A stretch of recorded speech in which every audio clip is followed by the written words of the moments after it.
Bismillahirrahmanirrahim. Assalamu alaikum student. This is the lecture of class 7. Date is 24th July 2020. Day is Friday. Maths.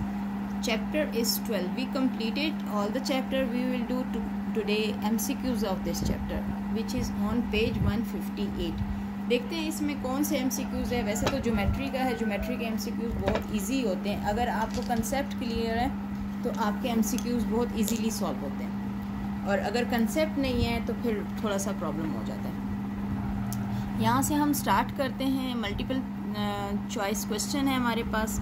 Select the correct answer from the given option.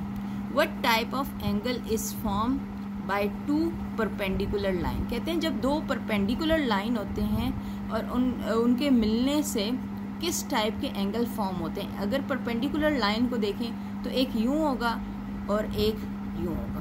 ठीक है. और perpendicular की condition ही यही है कि दो line जब meet करे तो कितने का एंगल बने, 90 का.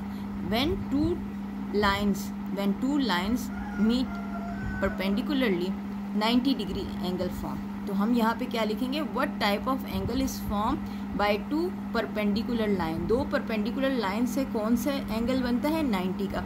ऑप्शन में देखिए 180, 90, 360 एंड 30. तो 90 इज आवर. ओके. सेकंड वाला है कि what is the size of the angle between two parallel line. अगर पैरेलल लाइन को मैं देखूँ तो एक यूँ होती है और दूसरी यूँ हो लाइन, और दोनों का डिस्टेंस बीच में सेम हो तो पैरेलल लाइंस होती है.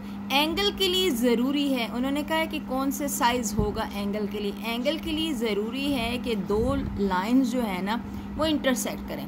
पैरेलल लाइन तो इंटरसेक्ट ही नहीं करती, तो इसका मतलब है उनके दरमियान में एंगल भी कोई नहीं बनता. अगर इनके दरमियान में कोई एंगल नहीं है तो वो क्या एंगल होगा, 10, 100, 1, 0. ज़ीरो एंगल होगा. यानी कोई एंगल ही नहीं है, इंटरसेक्ट ही नहीं कर रही, तो ज़ीरो एंगल हो गया दो पैरेलल लाइंस के बीच में. थर्ड वाला देखें. What happen when an intersecting perpendicular line in rotate through 90 degree.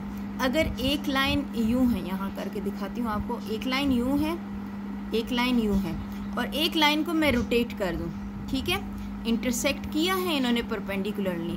उन्होंने कहा है लाइन इज रोटेटेड, यानी कोई एक लाइन रोटेट करो. इसको मैं इस वाली को उठा लो या इस वाली को उठा लो, जो दिल करता है रोटेट कर दो. मैं इस वाली को रोटेट करती हूँ. इस वाले को रोटेट करूँगी कितने एंगल पे, 90 डिग्री पे. यहाँ से लेकर मैं यहाँ तक लेकर आऊँगी. यहाँ तक ले आई तो ये लाइन कैसे बन गई. ये तो पुरानी लाइन है. जो रोटेट हुई है वो कहाँ है, इसी के ऊपर आ गई कि नहीं आ गई. यानी पहले वाली लाइन ये थी, ये यहाँ पर मौजूद थी, रोटेट होके यहाँ आ गई, तो ये इसी के ऊपर दूसरी भी आ गई. तो कहते हैं कि ऑप्शन देख लेते हैं. Become parallel line. Parallel line तो नहीं है क्योंकि बीच में डिस्टेंस नहीं है एक दूसरे के ऊपर, लेकिन इंटरसेक्ट भी हो रही हैं, ज़ाहिर है एक दूसरे के ऊपर है. It overlaps the other line. It's overlap the other line. यानी जब ये वाली लाइन मूव होके यहाँ आएगी तो वो ओवरलैप कर रही है, यानी पैरेलल नहीं है, ओवरलैप है. ये वाला बी जो ऑप्शन है ये हमारे पास करेक्ट है. ट्रांसवर्सल भी नहीं बनता, 30 डिग्री एंगल भी नहीं पड़ता, ओवरलैप कर जाएगी. 4 में देखें. Which of these angles are always equal. कौन से वाले एंगल्स ऑलवेज इक्वल होते हैं. अब इन्होंने कहा है वर्टिकली ऑपोजिट एंगल. ये हैं वर्टिकली ऑपोजिट एंगल. कोई भी यूं हमेशा इक्वल होते हैं. जो यहाँ होगा वो यहाँ होगा, जो यहाँ होगा यहाँ होगा. चाहे वो लाइन यूँ कटे, चाहे वो लाइन यूँ कटे, चाहे वो लाइन यूँ कटे, वर्टिकली ऑपोजिट एंगल सेम होंगे. Supplementary angle A plus angle B जो है ना इक्वल टू 180 होने चाहिए. एंगल ए 10 भी हो सकता है और ये 170 भी हो सकता है, लेकिन दोनों ज़रूरी नहीं है कि इक्वल हो. इक्वल होंगे तो 90-90 इक्वल होंगे, लेकिन हर दफ़ा वो 90-90 नहीं होते, इसलिए ये वाला ऑप्शन गलत है. सिर्फ फर्स्ट वाला ऑप्शन हमारा ठीक है. एडजेसेंट एंगल भी दो एंगल्स होते हैं, लेकिन ज़रूरी नहीं कि वो सेम हों.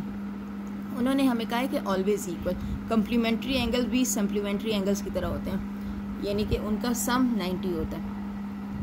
अब हमारा 5 देखें. Which of the following statement is true for a pair of corresponding angle. या भी कोरिस्पॉन्डिंग एंगल क्या होते हैं. अगर मैं यूं और यूं आपको दिखा रही हूं और ये आपके ये ट्रांसवर्सल है तो ये वाला और ये वाला कोरिस्पॉन्डिंग है, यानी कोरिस्पॉन्डिंग में आपके पास डायरेक्शन भी सेम है और एंगल्स भी सेम है। कोरिस्पॉन्डिंग में आपके पास डायरेक्शन भी सेम होते हैं और एंगल्स भी सेम होते हैं। अब कहते हैं which of the following statement is true for a pair of corresponding angle, यानी इसमें से 1 2 3 4 स्टेटमेंट दी हुई हैं। कहते हैं कौन सा स्टेटमेंट ट्रू है कोरिस्पॉन्डिंग के लिए। कोरिस्पॉन्डिंग एंगल कौन से होते हैं? Both angle are intersecting. Interior angle no, देख लो ये एक्सटीरियर है, ये इंटीरियर है। कहते हैं both angles are on opposite side of the transversal, no. अगर ये यूं है, ये अगर यूं है तो दूसरा इस साइड पे तो नहीं होगा ना। कहते हैं कोरिस्पॉन्डिंग एंगल्स आर इक्वल, हाँ ये ठीक है। Corresponding angles add up to 180, अगर दोनों को ऐड करो तो 180 होता है, नहीं तो सी वाला पार्ट जो है ना हमारा करेक्ट है कि दोनों इक्वल होते हैं। 6 में देखें which of the following statement is true for parallel line. अब पैरेलल लाइन के लिए कौन सी स्टेटमेंट ट्रू है? इंटरसेक्टिंग, ओ यहीं पर गलत हो गया, पैरेलल लाइन इंटरसेक्ट ही नहीं होते। They are perpendicular, no intersect ही नहीं होते तो परपेंडिकुलर क्या होंगे? दे मीट ही नहीं होते क्योंकि पैरेलल हैं। The distance between them remain the same, उन दोनों लाइन के दरमियान में जो डिस्टेंस होता है वो सेम होता है, ठीक है। अगला देखें हमारा डी पार्ट सही है।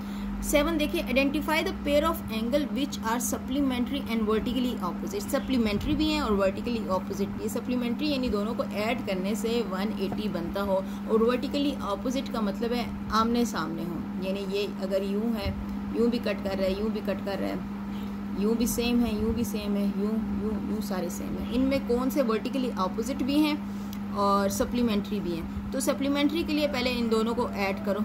क्या ये बन रहा है 180? नहीं, ये 180 बन रहा है, लेकिन वर्टिकली ऑपोजिट एंगल सेम भी होने चाहिए। ये देखें, ये सप्लीमेंट्री बन रहा है और सेम भी हैं, ये सेम नहीं थे, यानी वर्टिकली ऑपोजिट के लिए दोनों एंगल का सेम होना ज़रूरी है। ये दोनों सेम भी हैं और ऐड करने से 180 भी बन रहे हैं, तो सी वाला ऑप्शन हमारा करेक्ट है। 8 पार्ट देखें which of the following angle is an obtuse angle. Obtuse angle मतलब कि 90 से बड़ा होना चाहिए।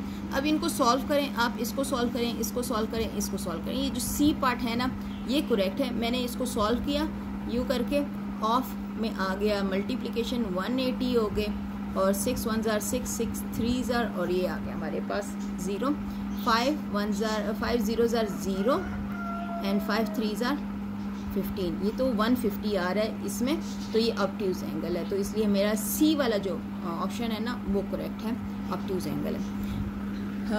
9 पे देखें the angle x and 90 minus x are, यानी एक कोई x है और एक 90 माइनस एक्स है, यानी 90 में से वो एंगल माइनस करो तो क्या हो जाएगा आपके पास सप्लीमेंट्री एंगल। सप्लीमेंट्री एंगल्स तो हो ही नहीं सकते क्योंकि 90 में से माइनस हो रहे हैं, तो 90 से छोटा ही होगा। कम्प्लीमेंट्री एंगल, हाँ जी कम्प्लीमेंट्री एंगल, x क्या होगा? कम्प्लीमेंट्री होगा, ये भी कम्प्लीमेंट्री होगा और ये वाला, दोनों क्योंकि ऐड करने से क्या आएगा आपके पास 90 आएगा। अगर मैं ये वाला एंगल इसमें दोबारा ऐड कर दूंगी तो 90 हो जाएगा, इसमें से माइनस करूंगी तो हमारे पास दूसरा वाला एंगल आ जाएगा, तो दोनों एंगल हमारे पास कम्प्लीमेंट्री एंगल्स होंगे। तो ये बी वाला ऑप्शन जो है ना ये हमारा करेक्ट हो गया। तो ये हमारे MCQs थे पेज 158 के, और देख लें आपके पास ये है आपका आज का लेक्चर, ठीक है, इसको अच्छे से कर लेना। कॉपी वर्क तो है नहीं, ये तो बुक वर्क है, जस्ट अंडरस्टैंडिंग होनी चाहिए आपको कि क्या करना है हमने इसका, ठीक है। अपना और अपने घर वालों का बहुत ख्याल रखें, मुझे दुआओं में ज़रूर याद रखें। 7th क्लास अपने लेक्चर अटेंड करें। थैंक यू सो मच, अल्लाह हाफ़िज़।